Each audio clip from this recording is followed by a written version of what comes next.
Hello, everyone. Okay, welcome back to the workshop on teaching supply chain management via games. Yesterday, we talked about the Hunger Chain simulation, which is simple and timely. Today, we're going to talk about the FloraPark simulation, right, which is the supply chain contracts and collaboration simulation. As you can see on this picture, right, what we're going to simulate is shake hands up front and stabbing each other on the back. Okay. Comparing to Hunger Chain, the FloraPark is more sophisticated and also more powerful, which covers a broader range of topics and also takes a longer class time. Again, my name is Yao. I'd like to acknowledge the contribution of my students, colleagues, and seminar participants and instructors for their constructive suggestions. Right, supply chain contracts and collaboration is undoubtedly one of the most important topics in supply chain management. But it is really hard to teach by lectures and even case studies, right? Because the math, you have to go over some calculation, the math, right? Even in the simplest form, quickly blows away most students. Let's say undergraduates, master students, and even executive continuing education students. Now, FloraPark simulation can deliver this topic without going through any of the math, where students can learn by doing and play out the coordinating contract by themselves. So they learn completely by their experience, of course, under the instructor's guidance. So let me first answer the question of why FloraPark. Specifically, how does the game enhance the beer game, right? And then I'll talk about learning objectives, the teaching plans in detail. I also share some of the feedbacks from instructors and students. I think students are really insightful. And finally, we'll play one round to get some hands-on experience. Again, if you have any questions, feel free to interrupt me anytime. So first question, why FloraPark? Now, to answer this question, we have to look at the beer game. The beer game is one of the most popular instructional games used to teach supply chain collaboration, bullwhip effect, and the value of information. I did it a lot in the past. It simulates order quantities in non-competing supply chains, meaning the supply chains are serving independent markets. Now, because of this setup, right, that is the transaction is only about quantities between the trading partners. Collaboration on quantities make a lot of sense, right? And so the beer game is all about handshaking. However, trading partners, right, negotiate not only quantities, but also prices, the wholesale price, right, which generates the conflict of interest. As soon as we introduce price into the negotiation, then the partners start fighting because the retailers always want wholesale price to be lower, while the suppliers always want it to be higher. Right? This conflict of interest is going to ruin everything. And in addition, right, supply chains are often competing. Right, like we all know that the competition today is not just among the companies, but also among the supply chains.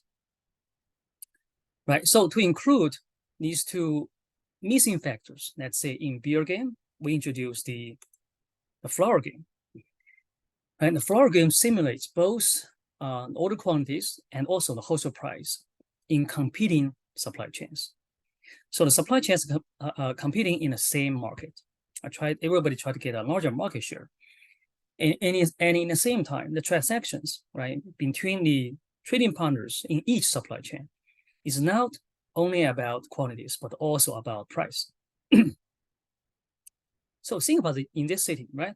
On one hand, external competition is going to force everyone to collaborate. Right? If you don't collaborate, you're not going to win. Right? On the other hand, the conflict of interest, the price, right, will force them into self-interested actions. So this paradox, right, is going to put the trading partners or the students in a dilemma.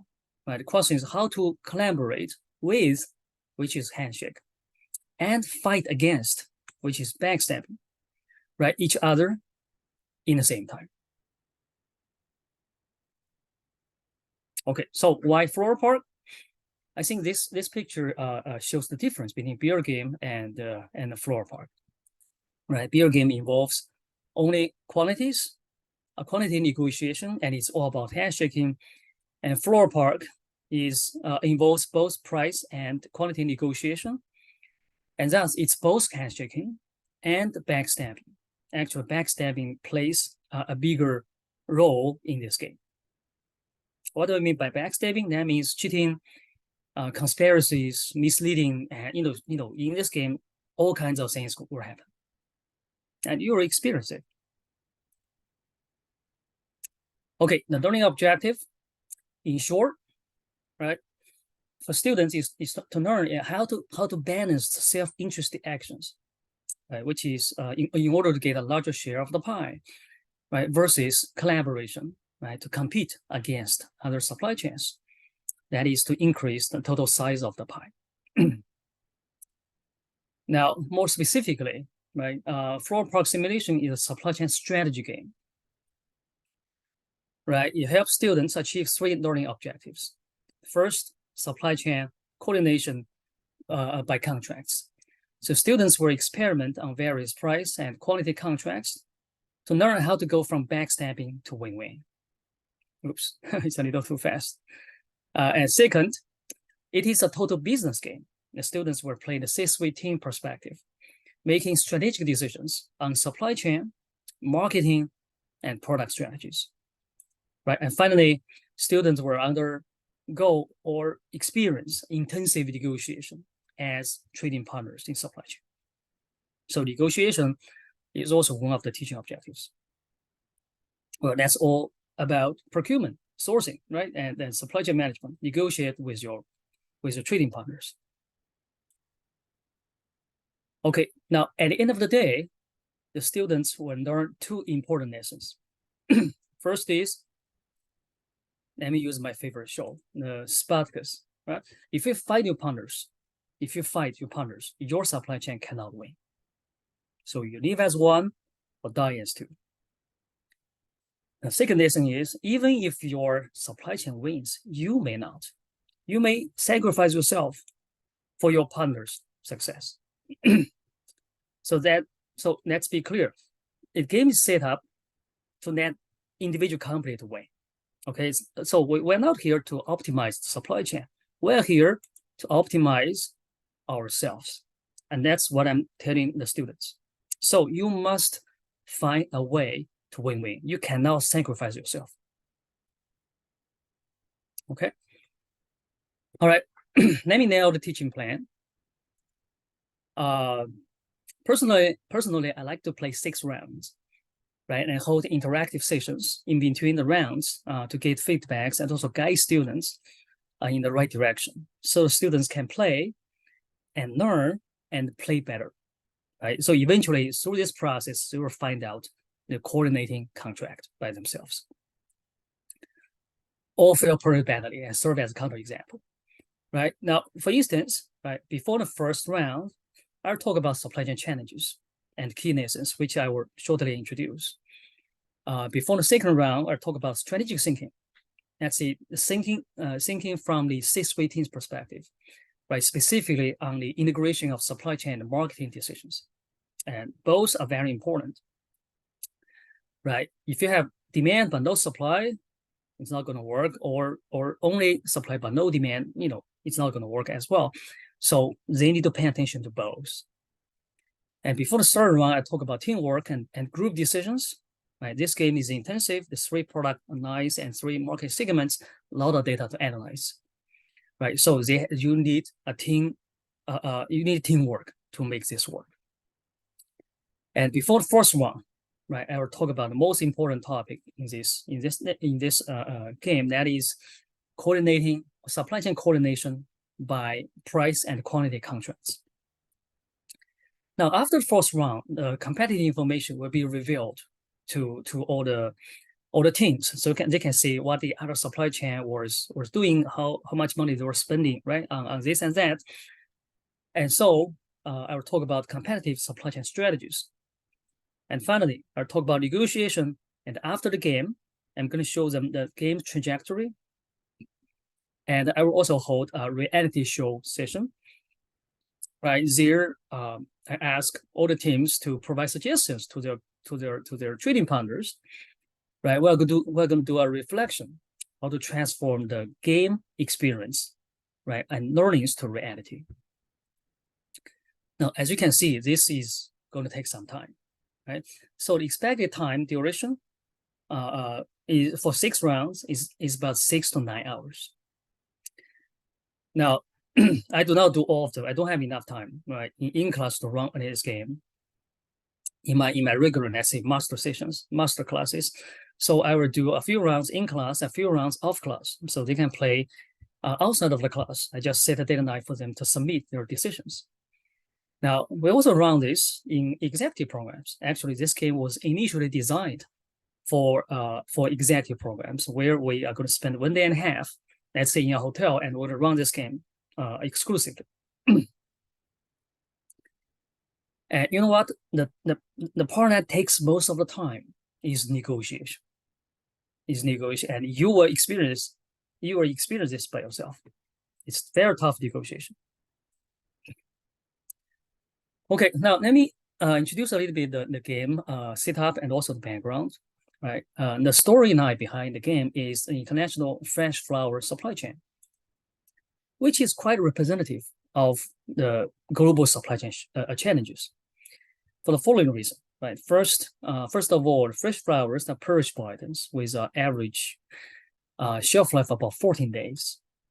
But lead time is relatively long if you ship the flowers from South Africa, South America, or Europe to the United States. It takes at least 2 to 13 days. And there's a huge yield loss, meaning during transportation. Do you know what's the yield loss for fresh flowers in air freight?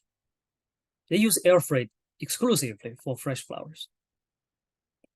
The number is 35%. So if you ship 100 stems of roses, let's say from Netherlands to United States, you're going to lose on average 35 stems during the shipments, and which is also unpredictable, right? And of course, the flower business is very seasonal, right? With the peak selling season to be in the Valentine's Day, right? Then it's the Mother's Day, and so on. Now, and demand is also unpredictable because there are way too many variety of flowers. Now, this is also an interesting story because it relates to everyone, right? I give flowers to my wife, and ladies receive a lot of flowers, so everybody can relate. And the market competition is very intensive because who cannot sell a flower, right? It's a commodity, and finally, you will need 2 indispensable players in the flower supply chain, right? And they have conflict of interest. So here they are, and the most important players in this supply chain actually is the importers, right? Who is responsible for brokerage, like customs, storage, and shipping, and retail florist, right, for decoration, storage, and selling. Right, and the price of the flowers actually increased dramatically along the supply chain, about 100 times. Right, you buy a stand of flowers from, let's say, Netherlands, Colombia, or Ecuador, you spend about 2 cents a stand. But when you sell on the New York street to customers during Valentine's Day, you can sell up to $2 or even more. Right, so it's highly profitable, but also very, very risky.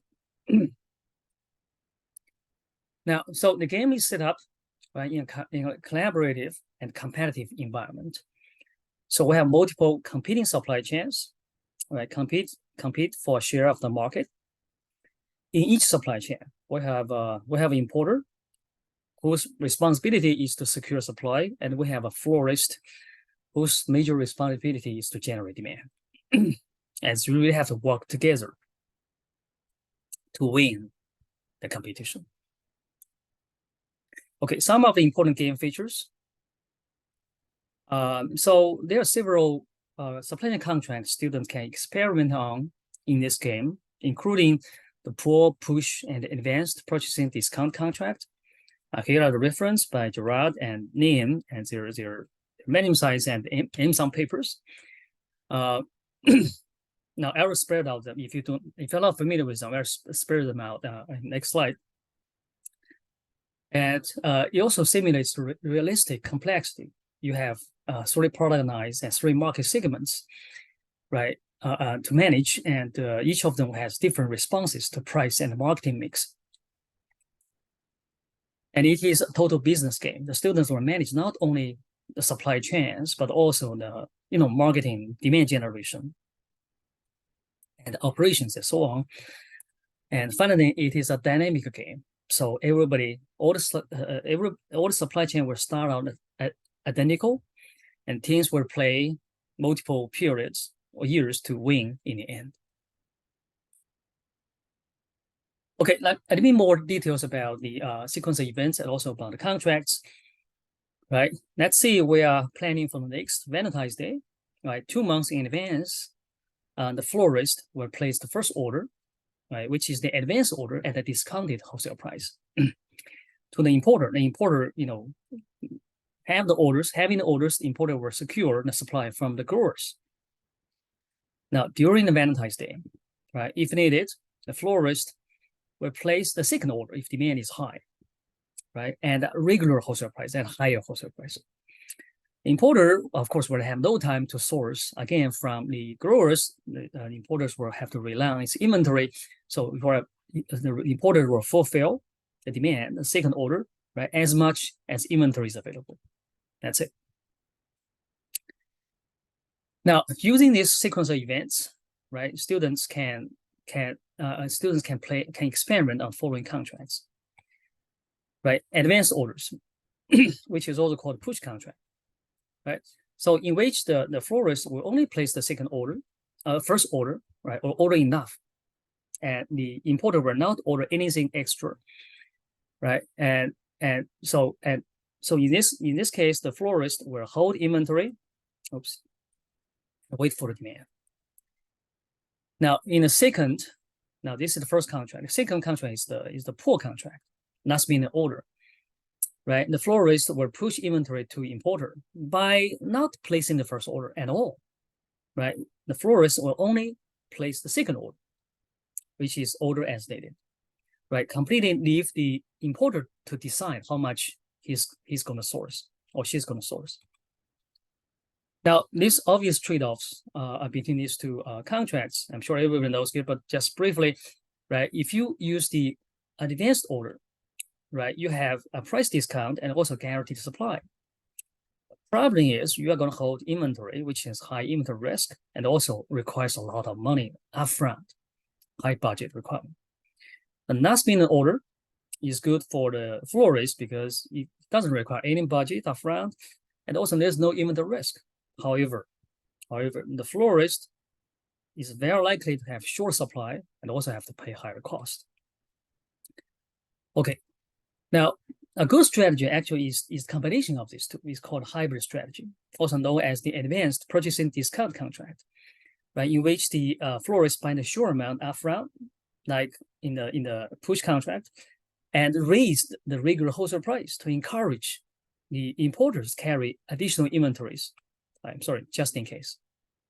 So in this way, both parties hold inventories and take some risk. Now, if you set the parameters correct, actually you could achieve a supply chain coordination. Okay, that's the contract. Now, one more thing before I talk about the feedbacks. I also this game also is perfect for teaching supply chain and marketing interface. Right, because every company has limited budget. They either spend on marketing to generate demand, or they spend on supply to secure supply. Right, now you will need both. Right, both demand, you will need to match demand with supply to win the competition. Okay, Now, let me talk about feedbacks that were open for questions and we're play this game. Hold on, I have 3 questions. Maybe let me see. Okay. Students taught supply chain contracts model before after playing. Actually, during the during the game, you're gonna tell them the supply chain contracts. Is it a free game? Yes, I'll talk about this later. How about that? Okay. Now, some feedbacks I received from students and instructors about this game. We tried about a couple of years, me and other instructors. So we have taught this game to courses and different courses and different level of audience. The courses such as supply chain management, which actually is a perfect course for this game. And I also taught supply chain analytics and use this game because the game is data intensive. And of course, procurement sourcing. Now, target audiences, I would say the best audience for this game is probably executive students or continuing education students. Graduate students are fine. Undergraduates, it's okay too, but mostly we actually designed this game for executive students. Game statistics, we did this game for about 2 or 3 years. We have about 30 instructors, 400 students, teams play this game in 120 plus games. Now, some of the students' top learnings from the game. So for each game, we do have a homework assignment. We ask students to in the assignment to write about their most compelling learnings from the game, and among other things, of course. And so after we received the student homework, we did the word bank analysis. We did a word analysis. We find out teamwork was mentioned most frequently, right? Because this game is intensive. You need people. You need analytical mind and negotiation mind, right? To really make it work, right? And what's next is strategic thinking, right? It's the integration of supply chain, marketing, product strategies, because the students will take the C-suite team perspective, right? Actually, for most students, that's the first time they take that perspective. And after this, we have a student mention most about negotiation, about competition, and collaboration as win-win. Okay, let me share some of the student feedback. Of course, there are positive, negative feedbacks, and everything in between.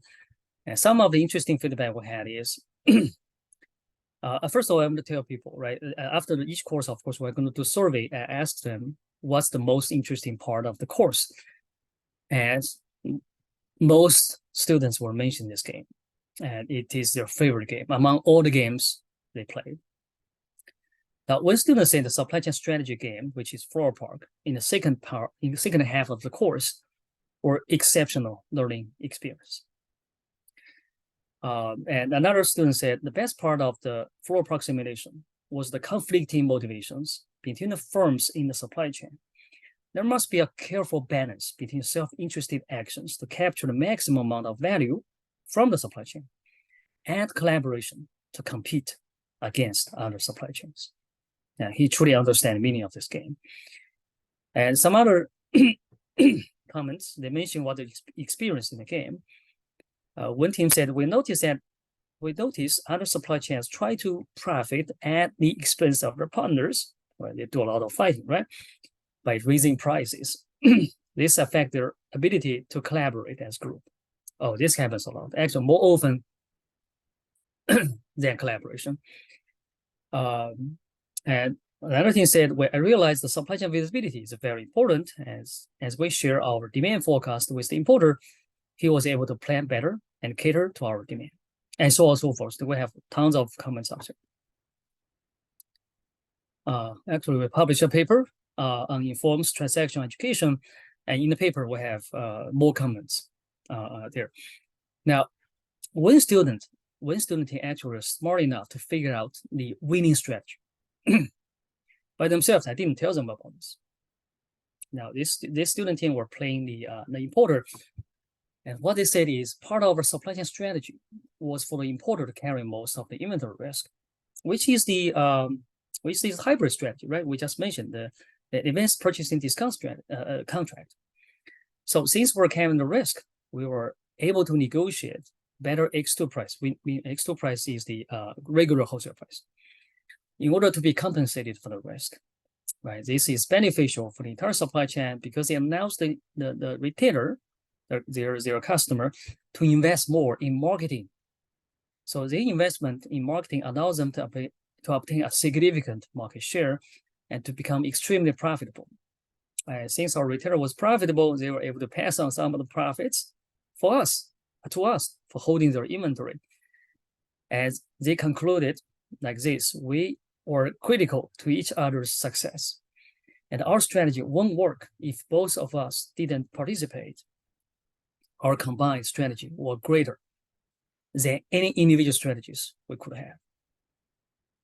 That is supply chain coordination, right? That is supply chain management, right? Okay.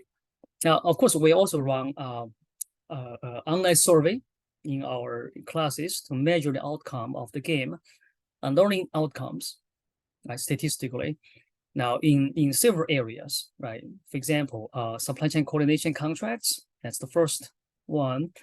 And then supply chain competition, teamwork, communication, and negotiation. And finally, the C-suite team perspective, right? Integrating supply chain and the marketing decisions. What we find out is a larger portion of the students, more than 60% or 70% of students agree or strongly agree on the positive impact of the game, right, on their learnings. Okay, let me recap and then we can start playing.